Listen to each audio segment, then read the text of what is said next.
পঞ্চম শ্রেণীর প্রিয় শিক্ষার্থীরা, আসন্ন ফার্স্ট সামেটিভ ইভ্যালুয়েশনে অঙ্কের ওপর যে 20 নম্বরের প্রশ্ন হবে তার দ্বিতীয় সেট কেমন প্রশ্ন হতে পারে আমি আলোচনা করছি, তোমরা দেখতে থাকো। এক্ষেত্রে দেখো, যে প্রশ্নটা দেয়া আছে তাতে অবজেক্টিভ প্রশ্ন 8টা আছে, 1 × 8। 2 নম্বরের প্রশ্ন 3টে আছে, 2 × 3 6, এবং 3 নম্বরের প্রশ্ন 2টো আছে, অর্থাৎ 3 × 2 6। তাহলে কি দাঁড়ালো? 8 6 14 6 20। এভাবে প্রশ্ন আসতে পারে। তাহলে এখানে কি দাঁড়াচ্ছে না, 1 নম্বর প্রশ্ন থাকতে পারে, 2 নম্বর প্রশ্ন থাকতে পারে, 3 নম্বর প্রশ্ন থাকতে পারে। এবার আমি তোমাদের প্রশ্ন ও তার উত্তর নিয়ে আলোচনা করছি, তোমরা দেখতে থাকো। প্রথমেই দেখো, প্রথম প্রশ্ন দিয়েছে 5273 সংখ্যার 2-এর স্থানীয় মান কত? তাহলে নিশ্চয়ই হবে 200, কারণ 5273কে লেখা যায় 5000 + 200 + 70 + 3। তাহলে 2-এর স্থানীয় মান হয়ে যাবে 200। নেক্সট প্রশ্ন দেখো কি বলেছে, দুটি মৌলিক সংখ্যার গসাগু কত? তোমরা নিশ্চয়ই জানো, মৌলিক সংখ্যার পরপর হলে দুটি মৌলিক সংখ্যার গসাগু হবে 1। যেমন ধরো 2 আর 3, দেখো গসাগু হচ্ছে 1 হবে। ওকে, সমবিন্দু সরলরেখা কাকে বলে? এটা একটা জ্যামিতিক প্রশ্ন। সংজ্ঞাসে বলা যেতে পারে, একটু নির্দিষ্ট বিন্দু দিয়ে যে সকল সরলরেখা আঁকা হয় তাদের কি বলছে না, সমবিন্দু সরলরেখা বলে। এটা তোমরা বইতে পেয়ে যাবে, তোমরা দেখে নেবে। রশ্মির কটি প্রান্তবিন্দু আছে? দেখো, রশ্মির একটা ছবি আমি এঁকে দেখিয়েছি। এর প্রান্তবিন্দু 1 এবং একটি, এবং অপর দিকে অসীম সীমা পর্যন্ত এটা বিস্তৃত। সুতরাং প্রান্তবিন্দু হবে একটা, কারণ অন্য প্রান্ত অসীমে বিস্তৃত হতে পারে। ওকে, নেক্সট প্রশ্ন, উমার প্রশ্ন কি বলেছে না, 8 এবং 12-র লসাগু কত?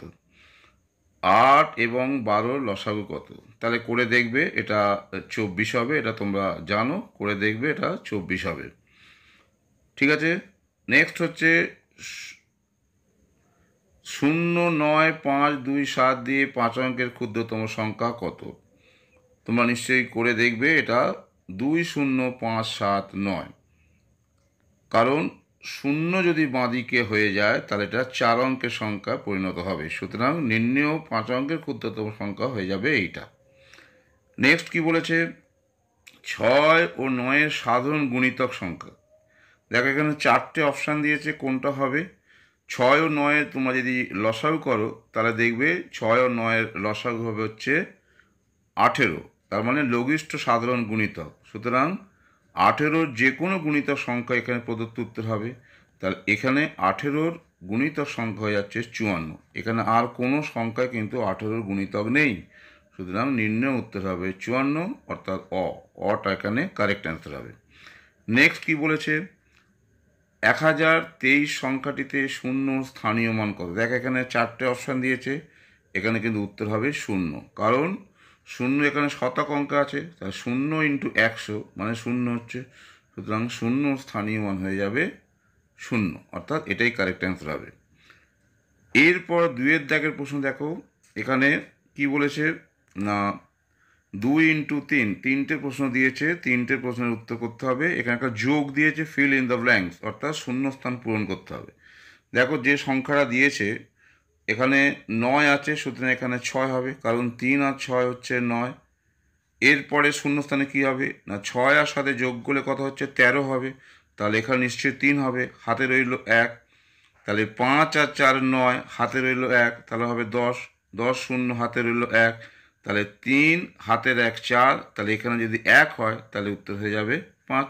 সুতরাং শূন্যস্থানে এখানে হচ্ছে 1 6 আর এখানে 3 হবে। ওকে, নেক্সট প্রশ্ন দেখো কি বলেছে। নেক্সট প্রশ্নটা দেখো, বলেছে এখানে, নেক্সট প্রশ্নটা বলেছে এক্ষেত্রে কি বলেছে না,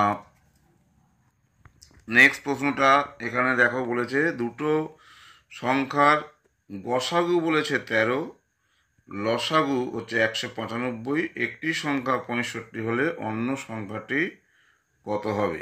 কারণ আমরা জানি উত্তর তাহলে কী হবে না 195 ইন্টু 13/65 হয়ে যাবে 39। কারণ কি? কারণ আমরা জানি দুটো সংখ্যার লসাগু গুণিতক গসাগু হচ্ছে সংখ্যা দুটির গুণফল। সুতরাং একটা যদি 65 হয়, অন্য সংখ্যা হচ্ছে গুণফলকে 65 দিয়ে ভাগ করো, তাহলে উত্তর দেখবে 39 আসছে। ওকে, নেক্সট কি বলেছে? 5021 সেকেন্ড মানে কত ঘন্টা, কত মিনিট, কত সেকেন্ড? তোমরা নিশ্চয়ই জানো। 1 মিনিট মানে 60 সেকেন্ড, 1 ঘন্টা মানে 60 মিনিট, তার মানে 3600 সেকেন্ড। সুতরাং তোমরা যদি সরল করো, দেখবে 5021কে প্রথমে 3600 দিয়ে ভাগ করো, করলে দেখবে 1 ঘন্টা আসছে। এইভাবে তোমরা বাকি যেটা থাকবে তাকে আবার 60 দিয়ে ভাগ করো, দেখবে 23 মিনিট 41 পড়ে থাকছে অবশিষ্ট। সুতরাং 1 ঘন্টা 23 মিনিট 41 সেকেন্ড কারেক্ট অ্যান্সার হবে। বোঝা গেল তাহলে? এরপরে 3-এর দাগের প্রশ্ন দেখো, নিচের প্রশ্নগুলোর উত্তর দাও। 3 ইন্টু 2 6 নম্বর, অর্থাৎ এক একটা প্রশ্ন হচ্ছে 3 নম্বর, দুটো করতে হবে, 3 দুগুণে 6। প্রথম প্রশ্নটা কি বলেছে? পিতা ও পুত্রের বর্তমান বয়সের সমষ্টি কি বলেছে? না 90 বছর। 14 বছর পরে তাদের বয়সের সমষ্টি কত হবে? 14 বছর পরে তাদের বয়সের সমষ্টি কত হবে? কি উত্তর হবে? তাহলে 14 বছর পরে প্রত্যেকে 14 করে বাড়ছে, সুতরাং 14 ইন্টু 2 28 বছর বাড়ছে। সুতরাং 90 প্লাস 28 করে দেখবে কত হচ্ছে? না, তাহলে অ্যান্সার হয়ে যাচ্ছে এক্ষেত্রে 118। তাহলে 14 বছর পরে তাদের মোট সমষ্টি হয়ে যাবে বয়সের 118 বছর। আর ফাইনাল অঙ্কটা বলেছে দেখো, ক্ষয়ের অঙ্কটা, দামোদরের তীরে এক চাষি 2572টি তরমুজ চাষ করেছেন। একটি তরমুজের দাম 12 টাকা হলে ওই তরমুজগুলির মোট দাম বিক্রয় করে কত টাকা পাবেন? তাহলে এটা খুব সহজ অঙ্ক। একটার যদি 2572, একটা তরমুজের দাম যদি 22 টাকা হয়, তাহলে 2572টি তরমুজ মানে একে 22 দিয়ে গুণ করো, অ্যান্সার দেখবে 56,584 টাকা হচ্ছে। তাহলে তোমাদের আমি আগেই একটি সেট করে দেখিয়েছি, আজকে সেকেন্ড সেটটা করে দেখালাম। এক্ষেত্রে প্রশ্ন বিন্যাস হচ্ছে 1 ইন্টু 8 প্লাস 2 ইন্টু 3 এবং প্লাস 3 ইন্টু 2, অর্থাৎ 8 6 14 6 20। তোমরা এটাও প্র্যাকটিস করো, তাহলে তোমাদের মোটামুটিভাবে কেমন অবজেক্টিভ প্রশ্ন, এমসিকিউ প্রশ্ন বা 2 নম্বর প্রশ্ন বা 3 নম্বর প্রশ্ন কেমন হতে পারে একটা সম্যক ধারণা হবে। আশা করি তোমরা প্রথম যে পরীক্ষাটা তাতে সফল হবে। সুতরাং এখানে শেষ করছি।